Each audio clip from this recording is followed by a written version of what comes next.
Estimados participantes invisibles del curso de la idea del proyecto productivo, les damos nuevamente la bienvenida al video número 9, en el cual estaremos desarrollando los determinantes del precio. Entonces, en definitiva, el precio de venta va a depender de la estructura de costos. Y de la estructura de costos ya lo hemos visto acá. Ahora, tenemos que ver cómo depende de los atributos y cómo depende del nivel de competencia. Entonces, vamos a dedicarle un poquito a eso. ¿Qué significa eso? Fíjense que en los videos anteriores vimos la importancia que tenían los atributos en la propuesta de valor para diferenciarse del resto de los productos que están en el mercado. Ahora, ¿por qué es eso? Fíjense, voy a tratar de llevar la narrativa de manera sencilla para ver si ustedes me logran entender. Cuando hablamos de competencia, lo que estamos diciendo es el poder de mercado que tienen las industrias, es decir, o la industria, el comercio o los servicios. Cuando decimos poder de mercado, es el poder que tiene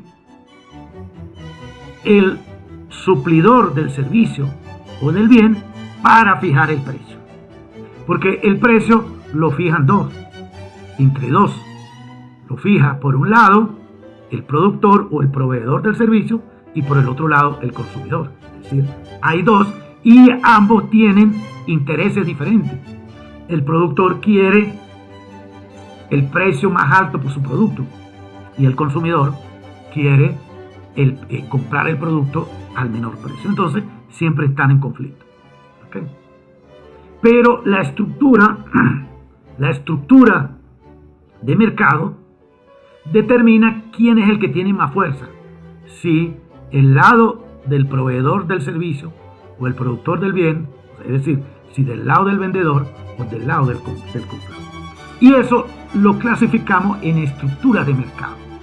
Entonces, la primera estructura de mercado que tenemos es la estructura llamada monopolística. Monopolística es que hay un solo suplidor y muchos compradores que necesitan ese bien. Fíjense que si tenemos esa situación, el que ofrece el producto, el que vende el producto tiene mayor poder para fijar el precio que el consumidor.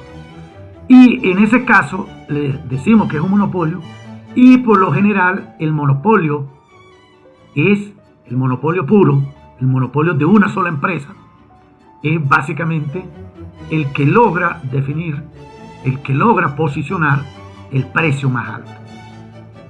Entonces, si estamos en una estructura de monopolio, si tenemos un bien que somos los únicos suplidores y que tiene los atributos especiales que está buscando un gran número de consumidores, entonces la posibilidad de fijar un R bastante alto es factible.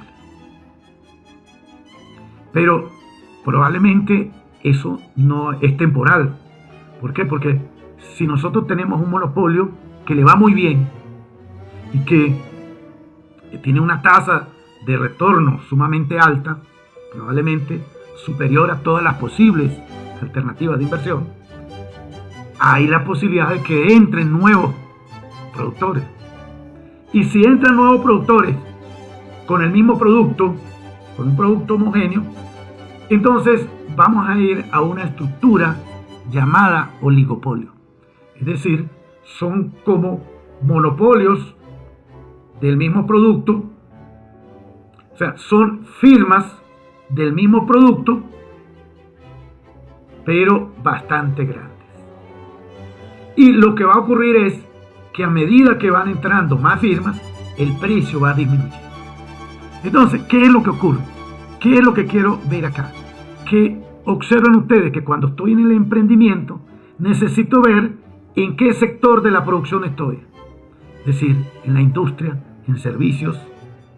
Y si estoy en la industria, ¿en qué tipo de industria?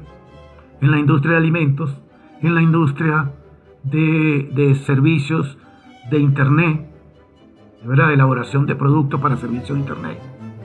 Y a su vez, una vez que estoy en ese sector específico, tengo que ver qué estructura hay allí y cómo me veo yo con respecto a esas empresas, a esos centros de producción, a esas actividades productivas que estoy.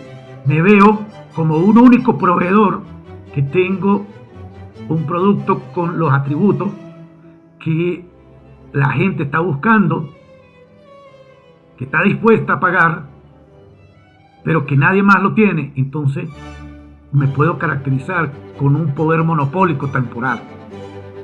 Pero si estoy entrando en una industria donde hay grandes productores o grandes proveedores del servicio y estoy entrando con una capacidad similar a lo que existe, entonces yo me caracterizo como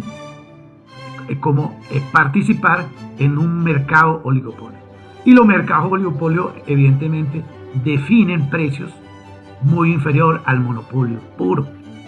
Y también tengo que entender que a medida que pasa el tiempo, los precios, a medida que pasa el tiempo, hay más empresas grandes del mismo producto que van entrando a este oligopolio y eso van disminuyendo el precio y por lo tanto la rentabilidad va a ir cayendo. Entonces tengo que estar consciente de qué es lo que me va a pasar en el mediano y largo plazo para ir tomando alternativas de mitigar esos riesgos. Pero fíjense, también existe estructuras de empresas grandes, muy grandes, y empresas pequeñas. Veamos un ejemplo para ilustrar, para entender esta idea. Pongamos en Venezuela, existe uno de los productores de alimentos más grandes, denominado Empresas Polar. Y esa Empresa Polar, uno de los productos que ofrece al mercado es una harina precocida para hacer arepas, que es un producto alimenticio que sustituye al pan tradicional. Ahora, si nosotros observamos, existe este bien llamado pan harina. Uno le dice pan harina o harina pan, no recuerdo cómo es. Pero alrededor de esta firma, de esta empresa, existe una cantidad de empresas pequeñas. Por ejemplo, harina de maíz precocida Juana, harina de maíz precocida Goya, harina de maíz precocida Doña Arepa, no me acuerdo de otra harina de maíz, creo que Maseca, pero son pequeñas. Entonces fíjense, hay una gran empresa y una cantidad de empresas pequeñas que también surten el mismo producto, probablemente muy similar, pero que tienen las mismas funciones. También existen esas empresas que surten al mercado y están en el mercado. Ese tipo de estructura le llamamos, o se le clasifica como estructuras de mercado líder-seguidor. Fíjense, hay un líder que es el que tiene más del 60% del mercado y hay una cantidad de pequeños que tienen a lo mejor el otro 40%. Y cada uno tiene una pequeña proporción y generalmente tiende a ser regional. Bueno, esa estructura de mercado, su dinámica de precios siempre está por debajo de los oligopolios y por supuesto por debajo del monopolio. Es decir, que la rentabilidad que tengo en una estructura de mercado está inferior a la estructura si estuviera en una estructura oligopólica y es inferior si estuviera en un monopolio puro. Pero la cosa no queda ahí. ¿Por qué? Porque, fíjense, tenemos lo que se llama marcas. Pongamos un ejemplo. Pongamos el ejemplo de salsa de tomate Pampero. O el ejemplo de la industria de salsa de tomate.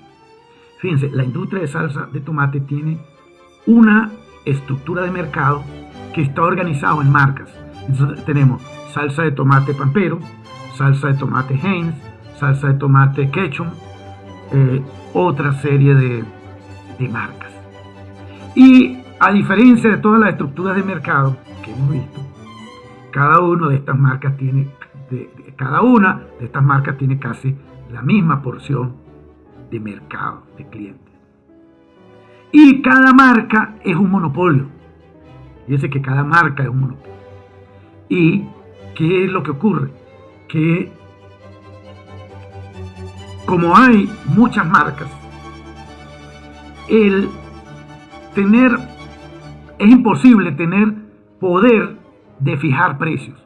¿Por qué? Porque imagínense que tenemos la salsa de tomate Pampero y al lado tenemos 20 marcas adicionales, 15 marcas. Y supongamos que Pampero incrementa el precio de su marca en 500%. ¿Qué es lo que ocurre?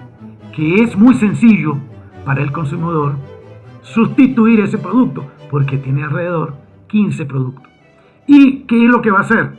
Va a buscar el producto que no le llena, como le llena la marca que le gusta, pero va a buscar la siguiente marca. ¿Por qué? Porque es que cuando hablamos de marcas, lo que se está haciendo es diferenciación horizontal del producto. Es decir, se está diseñando productos para el gusto de un segmento especial de consumidor. Por ejemplo, hay muchos consumidores que les encantan los carros de color negro. Por ejemplo, a mí no me gusta, pero hay muchos que le da, es un símbolo de estatus, es un símbolo de riqueza. Hay algo allí que les produce placer. Están dispuestos a comprar un carro de color negro. ¿Okay? También están los de color verde, los de color azul, los de color anaranjado. ¿Por qué? Porque lo que estamos buscando es los gustos de la gente.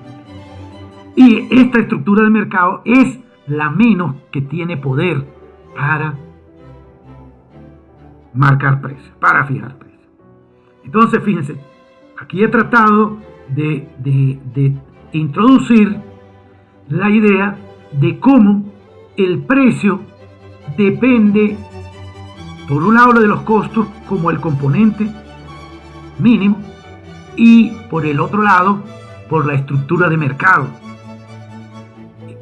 ¿Cuál es la estructura que predomina de acuerdo con el emprendimiento que estamos llevando a cabo? Y eso me da muchas señales, me dice cómo estamos. Y de los atributos, porque fíjense, si el producto tiene unos atributos que lo hacen único en el mercado, podríamos estar pensando que en el corto plazo se acerca más a un monopolio y por lo tanto es posible que se tenga una tasa de retorno, una tasa de ganancia extraordinaria por el hecho de haber innovado un atributo que lo hace único en el corto plazo. Y digamos que ese poder que me da en el mercado por ser único, se lo gana el emprendedor por haber innovado un producto con unos atributos que no están en el mercado. Pero no solo que no están en el mercado, sino que no están en el mercado y la gente los está buscando. Porque eso es algo que yo no he recalcado. O sea, todo esto funciona bonito siempre y cuando la gente lo esté buscando. Si yo tengo un producto con unos atributos únicos, pero que es lo que la gente está buscando, por eso es que los atributos deben acercarse mucho a lo que la gente quiere. Y además ser únicos, entonces yo tengo un esfuerzo de creación, por lo tanto tengo derecho a unos retornos extraordinarios. Pero tengamos presente de que estos atributos pueden ser en el mediano plazo copiados por otros emprendedores. Y entonces ya dejamos de estar en una estructura monopólica casi pura a una estructura oligopólica, o si no innovamos, si no estamos creando productos nuevos con atributos importantes, podemos ir yendo hacia estructuras líder-seguidor o a estructuras de competencia monopolítica como la competencia entre marcas. Eso no significa que eso sea malo. Lo único que tenemos que entender es esa dinámica, porque es lo que me permite visualizar precios. Bueno, vamos a finalizar este video el día de hoy, y para el próximo video vamos a hacer unos ejercicios de ingresos, costos, punto de equilibrio y precios en Excel.